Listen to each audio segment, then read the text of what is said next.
इस वक्त मॉडल और एक्टर नादिया हुसैन ने हमें ज्वाइन किया, उनसे भी बात करेंगे। नादिया, लता मंगेशकर हम में नहीं रही हैं, क्या समझती हैं आप? एक बहुत बड़ा नाम है जो अब खामोश हो गया है, किस तरह से अपने तासुरात का इजहार करेंगी आप? जी बिल्कुल, मतलब मुझे तो बहुत ज्यादा अफसोस है कि एक आर्टिस्ट हैं जो कि जिन्होंने दुनिया जहान के लोगों तक जो है वो दिलों तक जो है वो पहुंची हैं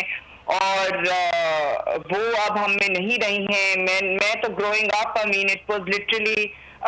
जो भी मूवी, अगर हम लोग जब इंडियन मूवी, क्योंकि उस जमाने में तो इंडियन मूवी सिनेमाज में भी लगती थी, तो हमें तो पता होता था कि जब कोई इंडियन मूवी जिसमें लता जी के गाने हैं वो बहुत ही कोई super duper hit type movie होगी। मदर के जमाने में भी जब वो भी सिनेमा में मूवीज देखती थी तो लता जी के गाने, जो भी पुरानी फिल्मों के भी गाने जो हैं वो फिर मेरे मदर के थ्रू जो है वो मैंने भी सुने और उनमें से इतने सारे गाने हैं जो कि मेरे बहुत फेवरेट है और मुझे नहीं लगता कि उन किस्म की आवाज जो है वो आज तक जो है वो कोई भी उस लेवल तक जो है वो नहीं पहुंच सका है। सुर का लेवल और आवाज की जो पिच है और जो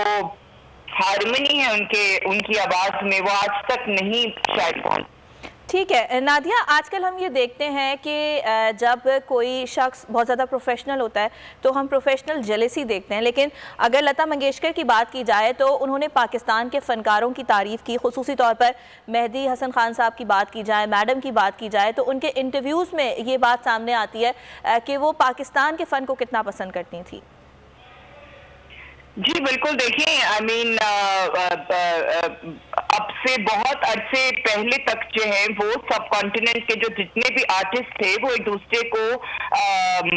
रिगार्ड करते थे, रिस्पेक्ट करते थे। काम भी हम लोगों ने बहुत इकट्ठे किया हुआ है। आई मीन हम लोगों ने as a fashion model, I have been to India to do fashion shows, मैंने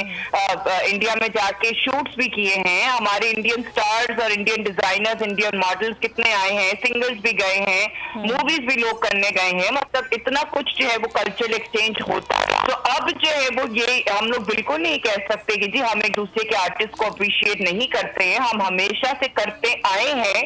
और आज तक भी जो है वो लोग अप्रिशिएट करते हैं, हमारे आर्टिस्ट को अप्रिशिएट करते हैं, चाहे वो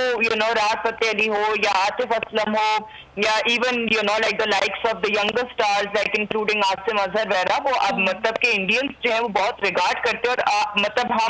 हमारे जो ड्रामे हैं वो हमें पता होता है कि हमारे ड्रामे जो है वो इंडिया में भी कितने देखे जाते हैं, बिकॉज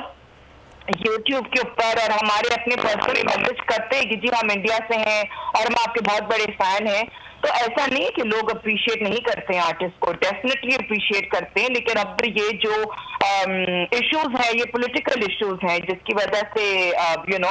मतलब अब तल्खियां पैदा हो रही हैं। ठीक है, सब्सक्राइब करें और बेल दबाएं ताकि कोई खबर रह न जाए।